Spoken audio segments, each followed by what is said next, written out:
He's got the most astonishing attitude. You'll see what I mean. So in 2013, he was 33 years old, fit, healthy, and living in the south of England with Lucy. She ran a pub. He was full-time dad to their 3-year-old Sam. They were very happy. There was just one fly in the ointment. Alex was refusing to get married. Lucy asked me every day for about 4 years if I'd marry her, and I always said no. And I had a £100 bet with my mother when I was about 9 that I'd never get married. And I was stuck by it for years and years and years. Why is that? I don't know, I think it was the fact of handing over 100 quid to my mother. Probably put me off it.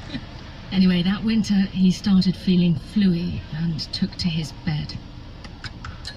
The moment I realised it wasn't flu is when I woke up in the middle of the night, probably about sort of 2 weeks into the man flu as it was. And I went to the loo and I could see blood in my urine. And there were blotches of purple and grey appearing all over my skin. And that's when I realised that something very serious was happening then. So I was put in the ambulance and away we went. By the time he got to hospital, he was pretty much out of it. I was almost in a coma, but luckily there was a consultant who came through and had seen symptoms before this, similar to mine, and he diagnosed it as strep A. Because normally strep A isn't serious, is it? No, not at all. It gives you a bit of a cold or something. Yeah, you might get a tickly cough, a sore throat, a cold. Nothing more severe than that. But in rare cases, it can trigger a dangerous infection, as it did in Alex. Basically, my organs started to fail. My organs were going to shut down, which was toxic shock syndrome. Then that led on to septicemia, and then a gangrenous type. The black and grey patches on his skin showed the gangrene was setting in. Alex wasn't expected to last the night. The outcome at that point was looking extremely grim. Were you aware of this? I wasn't aware at all. No, I was so drugged up and I was in and out of consciousness. I was in an induced coma in the end. How did you survive then? We don't know. I think it's just a bit of good luck, a bit of fortune. Obviously that wasn't meant to be on that particular night. Alex came off life support, but he wasn't out of the woods. We were told the gangrene was creeping up my arm. If it got to my heart, then I would die. So his left arm would have to come off. The next worry was the gangrene in his legs. They weren't as bad as the left arm, but you could see that it was creeping closer to my torso. So they left it initially to see that if we could salvage below the knee, which unfortunately it got too far too quickly, and that's when I lost both my legs above the knee. This had all happened so fast. It was incredibly quick. Were you able to take it in? I think the short time that I had to process it felt enough for me at the time.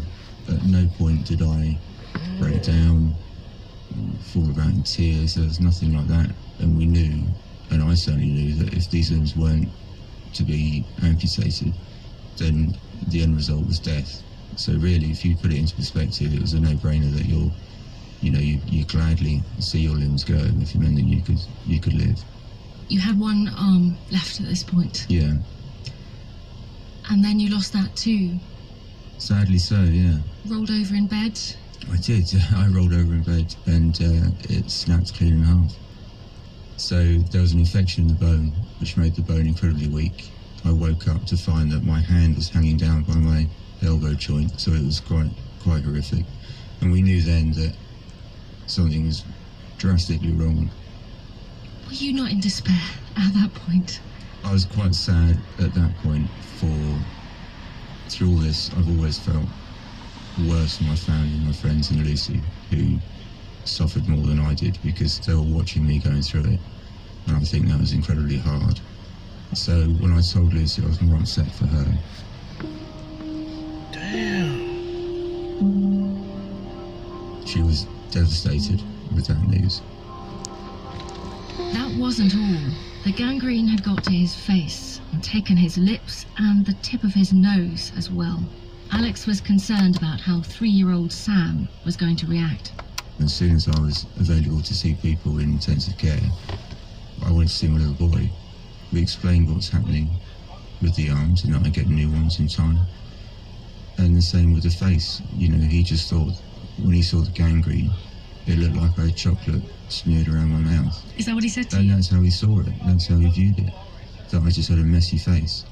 And we said that in time, it'll get better, and it won't be so messy. Alex came into the Outlook studio a year after.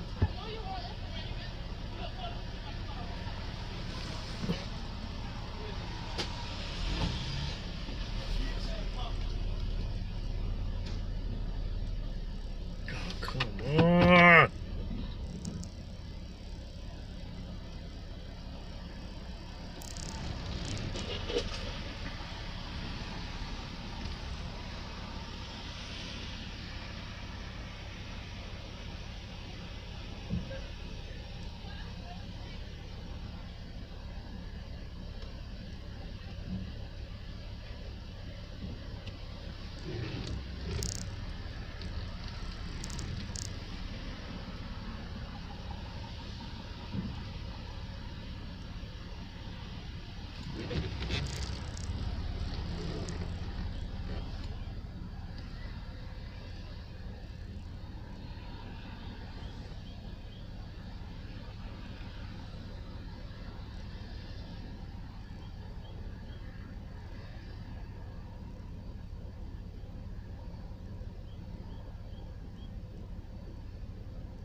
Yeah, brother, what's that? That's the same thing I said. I'm like, how you gonna call no number? 646.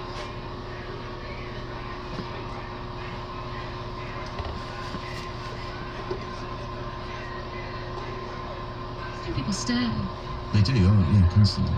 How do you feel about that? Fine, I completely understand. If I was able-bodied, I would do the same, because it's quite unique to see. And I love it if they come up to me and ask what happened, and we talk about it. I would never ever thought ill of what's happened.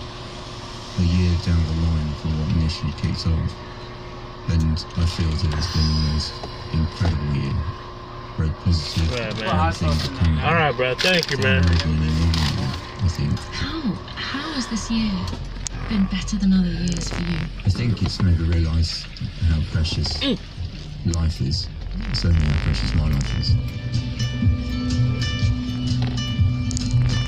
I feel great every day now when I wake up. I feel strong, healthy. I feel really content at home with Lucy and Sam. Probably more than ever before. Why are you this positive? Before this happened, were you the same kind of character? I was always very laid back. I was very lax. My whole life was a bit sort of puffy or whatever that's called. I think that laid back attitude has gone slightly. Because I think I see more of a kind of rush to achieve things now. I've got so much to achieve. You know, for me, I can achieve things. You know, this is why I would drink a cup of coffee and stuff. With unique If you could go back a year then, to just before this happened, would you change things?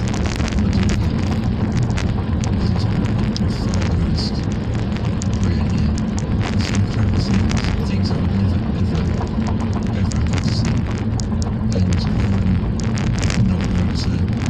It's really hard to comprehend.